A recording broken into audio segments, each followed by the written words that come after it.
Brussels থেকে সকলকে ঈদের শুভেচ্ছা। আমরা এবার ঈদে রয়েছি বেলজিয়ামের রাজধানী ব্রাসেলসে। তো নামাজ শেষে আমরা যাচ্ছি আমাদের ঈদের দাওয়াতে।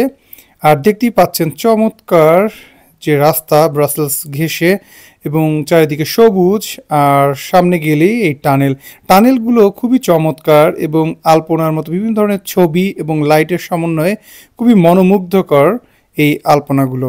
তো আমরা আলপনা ধরে এগিয়ে গেলেই যখন আমরা মূল ব্রাসেলস শহরের ভিতরে ঢুকে যাচ্ছি, সেখানে কিন্তু রয়েছে এমন অনেক অনেক পুরনো বাড়ি, আর সাথে রয়েছে ট্রাম। তো দেখতে পাচ্ছেন যে রাস্তার উপরে কিন্তু ট্রাম চলছে, একই লেন দিয়ে আবার কিন্তু গাড়িও চলছে। তো ট্রামগুলো যখন থেমে যায় মানুষ নেওয়ার জন্য, তখন গাড়িকেও থামতে হয়, কিন্তু কেউই লেন পরিবর্তন করছে না বা কেউই অন্যের লেনে যাচ্ছে না। আবার পাশে কিন্তু একই সঙ্গে অনেক গাড়ি পার্কিং করা রয়েছে। ব্রাসেলসের মতো এই ধরনের বড় পুরনো শহরগুলোতে যে সমস্যাগুলো হয় আপনারা সবাই জানেন, যে পার্কিং নিয়ে। তো আমাদেরও সে সমস্যায় পড়তে হয়েছিল, পার্কিংটা একটু খুঁজে খুঁজে বের করতে হয়েছিল এবং সেটার জন্য বেশ সময় লেগে যাচ্ছিল, কিন্তু আমরা তারপরে পেয়ে গিয়েছিলাম। আর এই বড় শহরগুলোতে ইউরোপের পার্কিং যেমন একটি প্রবলেম, আবার একই সঙ্গে পার্কিংগুলো কিন্তু ফ্রি থাকে না। পার্কিংগুলোর জন্য কিন্তু আপনাকে একটা নির্দিষ্ট সময় পর্যন্ত পে করতে হয়। সাধারণত কিছু কিছু জায়গাতে সন্ধ্যা 6টার পরে পার্কিং ফ্রি হয়ে যায়, কখনো কখনো সেটা রাত 8টা।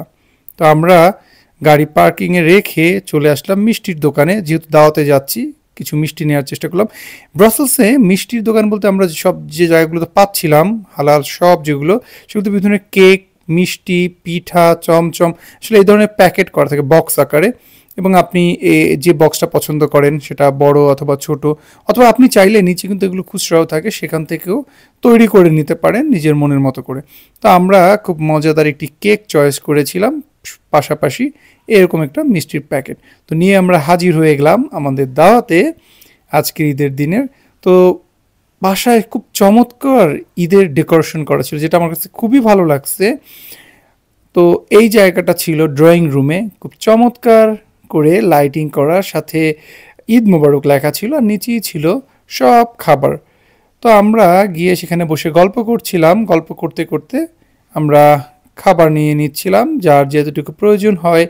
এখানে এই খুব সুস্বাদু একটি শরবত ছিল, রোল সহ বিভিন্ন ধরনের খাবার। মূলত আমরা আজকে আসছি ব্রাসেলসে, আমরা ছিলাম হলো আমাদের ভাগ্নির বাসায়। তো আমরা আজকে আসছি ভাগ্নি জামাইয়ের বড় ভাইয়ের বাসায়, সেখানেই আজকে আমাদের ঈদের দিনের দাওয়াত। তো আমরা প্রথমে সবাই বসে গল্প করছিলাম, পাশাপাশি এখান থেকে খাবার নিয়েছি। আর দেখতেই পাচ্ছেন কিন্তু আমাদের সব আত্মীয় স্বজন, সব মুরব্বী সহ সবাই খুব গল্প করছিলাম, সবার সঙ্গে কথা বলছিলাম। আর এই যে আমাদের ভাগ্নির পিচ্চি, ও খুবই খুবই কিউট এবং আদুরে, ও সবার কোলে যাচ্ছিল এবং খুব মজা পাচ্ছিল এত মানুষ দেখে। ও খেলছিল ওর মতো করে। তো নীলা বসেছিল টেবিলে, আর সবাই যে যার যার মতো করে খাবার নিয়ে নিচ্ছিল।